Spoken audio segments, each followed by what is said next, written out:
റിലേഷൻഷിപ്പിലായിക്കോട്ടെ, അല്ലെങ്കിൽ നമ്മുടെ പാരന്റ്സിൽ നിന്നുണ്ടാവുന്ന ഒരു ഇപ്പൊ ആൽക്കഹോളിക് ആയിട്ടുള്ള ഒരു അച്ഛനോ അങ്ങനെ ഒരു കുടുംബാംഗം ഉണ്ടെങ്കിൽ നമ്മൾ പിന്നെ തോന്നുകയാണ് നമുക്ക് അത്തരത്തിലുള്ള ഒരു ജീവിത പങ്കാളി ലൈഫിൽ വേണ്ട നമുക്ക് തോന്നുകയാണ്. പക്ഷെ ചിലപ്പോൾ നമ്മൾ എടുക്കുന്ന ഡിസിഷൻ അതേ ക്യാരക്ടർ അല്ലെങ്കിൽ അതേ രീതിയിൽ ബിഹേവ് ചെയ്യുന്ന ഒരാളെ പോലെ തന്നെയായി സംഭവിക്കാനും സാധ്യതയുണ്ടല്ലോ. വളരെ കോമൺ ആയിട്ട് സംഭവിക്കുന്ന ഒരു കാര്യമായിട്ട്. അപ്പോൾ ഇത് ആളുകളോട് സംസാരിക്കുമ്പോൾ ചിലപ്പോൾ എല്ലാവർക്കും പെട്ടെന്ന് ഡൈജസ്റ്റ് ആവാനും പറ്റുന്ന ഒരു കാര്യമല്ല. പക്ഷേ എന്താന്ന് പറഞ്ഞാൽ മൈൻഡിൽ വർക്ക് ചെയ്യുന്നത് ഫെമിലിയാരിറ്റി അനുസരിച്ചിട്ടാണ്. ഫെമിലിയർ ആയിട്ടുള്ള കാര്യങ്ങളെല്ലാം ടു യുവർ മൈൻഡ് അല്ലെങ്കിൽ to your brain it is safe. നമ്മൾ പണ്ട് കാലം തൊട്ടേ സർവൈവ് ചെയ്യണം, സേഫ് ആവണം എന്നുള്ളതിലാണ് ഇമ്പോർട്ടൻസ് കൊടുക്കണേ. അപ്പം നമ്മൾ ഓരോ ദിവസം ഓരോ എക്സ്പീരിയൻസസും കഴിയുമ്പോൾ അത് മോശമാണോ നല്ലതാണോ എന്നല്ല ബ്രെയിൻ നോക്കുന്നത്, whether we survived it or not. അപ്പം ചെറുപ്പം തൊട്ട് നമുക്ക് ഫെമിലിയർ ആയിട്ടുള്ളത് ഭയങ്കര ടോക്സിക് ആയിട്ടുള്ള ഒരു എൻവയോൺമെന്റ് ആണെങ്കിലും ബ്രെയിനിനെ സംബന്ധിച്ചിടത്തോളം അതൊരു home, this is my home അല്ലെങ്കിൽ this is very familiar to me. അങ്ങനത്തെ ഒരു സാഹചര്യത്തിലാണെങ്കിൽ ഇപ്പോൾ നമ്മൾ സി വിയിലൊക്കെ ചിലർ വെക്കില്ലേ, I work well under pressure എന്ന് പറയുന്ന പോലെ അങ്ങനെയായി മാറും നമ്മൾ അങ്ങനത്തെ സാഹചര്യങ്ങളിൽ. പക്ഷെ അത് തിരിച്ച് ചിന്തിച്ചു നോക്കിയേ, വളരെയധികം പാരൻസ് എന്ന് വെച്ച് സ്നേഹിച്ച് വളർത്തുന്ന ആളുകൾക്ക് അങ്ങനെ ഉണ്ടാവില്ല എന്നല്ല, അവർക്കും ഉണ്ടാവാം.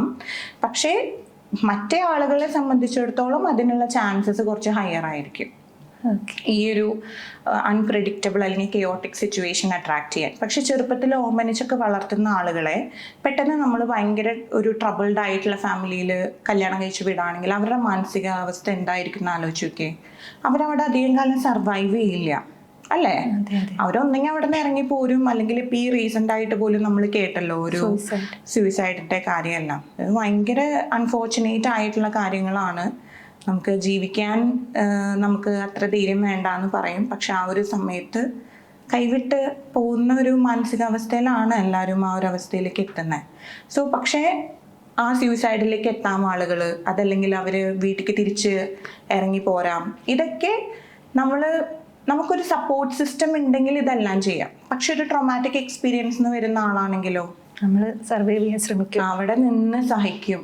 ഞാൻ എവിടേക്ക് പോവാനാ, എന്നെ ആര് സ്വീകരിക്കാനാ, നീ വീട്ടിൽ പോയിട്ട് എനിക്ക് അറിയുന്ന ക്ലയൻസ് ഉണ്ട്, അതായത് വീട്ടിൽ പ്രശ്നം, ഹസ്ബൻഡായിട്ട് കണ്ടിന്യൂസ് പ്രശ്നമുള്ളപ്പോൾ ഒരു ബ്രേക്ക് എടുക്കാൻ, ഹസ്ബൻഡിനെ വിട്ടിട്ട് പോകാനല്ല, ഒരു ബ്രേക്ക് എടുക്കാനായിട്ട് വീട്ടിലേക്ക് പോകാൻ പോലും അവർക്ക് പറ്റില്ല. അവർ പറയും അതിലും ഭേദം ഞാൻ വേറെ എങ്ങോട്ടെങ്കിലും നാട് വിട്ട് പോവാണെന്ന് പറയും.